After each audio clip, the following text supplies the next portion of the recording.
ऐसा नहीं है कि मर्द में इनफर्टिलिटी नहीं हो सकती। मेल्स का ईगो भी बहुत ज्यादा है क्योंकि वो सेमेन एनालिसिस नहीं करवा। The main reason I would say late marriages. इतने साइकिल्स ना खाए जाए कि फिर उस पेशेंट में बेचारी में कोई ओरियन रिजर्व वॉल्यूम बचे। Weight gain, lifestyle, PCOS, hormonal imbalance. लेकिन पढ़ाई की वजह से 30s में शादी करना, 20 पेशेंट्स देखूंगी उसमें से 15 पेशेंट्स पीसीओएस के हैं। जेनेटिक्स का रोल मिसकैरेज एंड इनफर्टिलिटी दोनों में है। कश्मीरियों में स्पेशली इनफर्टिलिटी क्यों इतनी ज्यादा राइज पे है? The main reason I would say late marriages. ये सबसे बड़ा रीजन है जिसकी वजह से इनफर्टिलिटी कश्मीर में ज्यादा हो गई। पढ़ाई अच्छी बात है, पढ़ाई हमने भी की है, पढ़ाई आप लोगों ने भी की है, लेकिन पढ़ाई की वजह से 30s में शादी करना ये एक इंपॉर्टेंट फैक्टर है इसके लिए। It's an important cause. सो आप पढ़ाई भी करें लेकिन शादी भी सही टाइम पे करें, फैमिली भी सही टाइम पे बनाएं, क्योंकि औरत का एक हिसाब अल्लाह ताला ने रखा है। 30 साल तक की उम्र तक उसके जो ओवा है वो हेल्दी भी होते हैं और अच्छे भी होते हैं, ठीक है, और ज्यादा भी होते हैं आप कह सकते हैं। 30 साल के बाद वो डिक्लाइनिंग फेज में चले जाते हैं। मर्द का ये हिसाब नहीं है, लेकिन ऐसा नहीं है कि मर्द में इनफर्टिलिटी नहीं हो सकती है। मर्द में 40% केसेस में मर्द ही एक कॉज होता है, 50% औरत होती है और 10% इडियोपैथिक कॉजेज होते हैं। Weight gain, lifestyle, PCOS, hormonal imbalance, ये सबसे ज्यादा इंपॉर्टेंट फैक्टर्स हैं इनफर्टिलिटी के, जो ट्रीटेबल भी हैं। मुलेरियन एजेनेसिस, बाकी सारे मसले वो लेटर ऑन आ जाते हैं, उनके लिए हमें सर्जिकल ट्रीटमेंट करनी पड़ती है।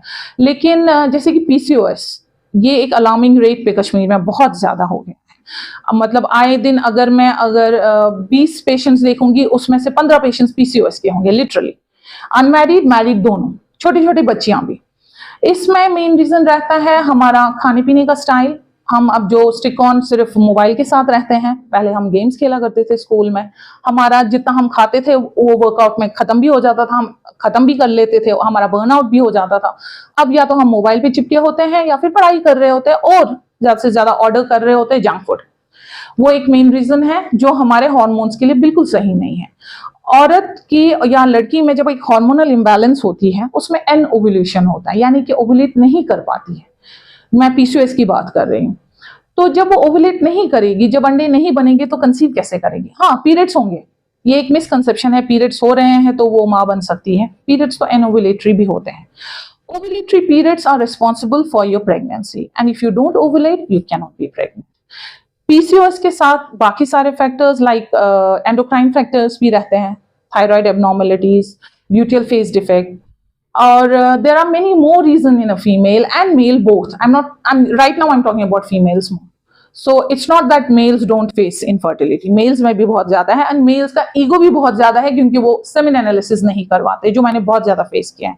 फीमेल को अपनी बीवी को ट्रीटमेंट के लिए ले आएंगे, लेकिन मेल को अगर मैं एडवाइस करूंगी कि आप सेमेन एनालिसिस करें, he will deny, he won't do it, he feels कि he's okay. So females के मामले में there are a lot of factors, cervical factors, ovarian factors, tubal factors, endometrial factors, pelvic factors. cervical से शुरू करें तो cervicitis, cervical adhesions, जो भी इन्फेक्शन, ये एक मेजर रीजन रहेगा। हम यूट्रस की तरफ आए तो फाइब्रॉइड्स, डिफेक्टिव एंडोमेट्रियम, ये रहेगा रीजन। ट्यूब की तरफ जाए तो ट्यूबल फैक्टर्स, ट्यूब्स का मसला, इन्फेक्शन इन ट्यूब्स। वो ओवरी की तरफ आए तो पीसीओएस का जो आपने बोला भी बहुत ज्यादा इस पे है। तो एनोवुलेटरी फैक्टर्स, पेल्विस की तरफ जाए तो एडिजन्स, एंडोमेट्रियोसिस, ये सारे फैक्टर्स ऑल टुगेदर फीमेल बेचारी को थोड़ा सा ये कर देते हैं। देखिए, जंक फूड हर एक हिसाब से गलत है। हमें लगेगा कि सिर्फ लड़कियों के लिए या प्रेगनेंसी कंसीव करने के लिए, ऑल ओवर हेल्थ के लिए ये एक गलत चीज है। इट्स बेटर कि हम घर का ही खाएं, घर में ही पकाएं, वो बेटर रहेगा, जो कि आप जंक फूड। दूसरी बात, एक जंक फूड होता है, एक रेस्टोरेंट फूड होता है। आपने बाहर से रेस्टोरेंट से ऑर्डर किया, उसका भी आपको नहीं पता है कि वो कितना साफ क्या बना है, किस टाइप का तेल यूज किया गया है। जंक फूड का packaging and all that together, dioxins, everything, it leads to poor female health, even male health. आप ये सोच, मैं बार बार इस पे स्ट्रेस दे रही हूँ कि सिर्फ औरत रिस्पॉन्सिबल नहीं होती है, मर्द अगर खाएगा तो डेफिनेटली उसे भी। समझ लीजिए, जंक फूड एक किस्म का वही काम करता है जो सिगरेट आप मर्दों के लिए काम करता है।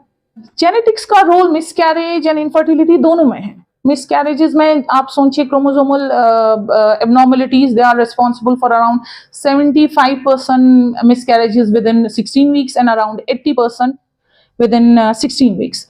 एंड वो क्रोमोसोमल एबनॉर्मलिटीज ऐसी होती हैं कि अगर वो बच्चा पैदा हो जाए, ना ही माँ बाप संभाल पाएंगे, ना ही वो खुद संभाल पाएगा वो बच्चा। तो ये अल्लाह ताला ने एक प्रोटेक्टिव मैकेनिज्म रखा है कि यम अर्ली अबॉर्शंस गसान तिम आसान, अल्लाह ताला हिसाब नहीं थमी तिमन क्रोमोसोमल यम आसान। बाकी फैक्टर्स जो आते हैं उसमें भी एंडोक्राइन जेनेटिकल फैक्टर्स तो मैंने आपको बता ही दिया, एंडोक्राइन फैक्टर्स आते हैं या बाकी एनाटॉमिकल फैक्टर्स आते हैं।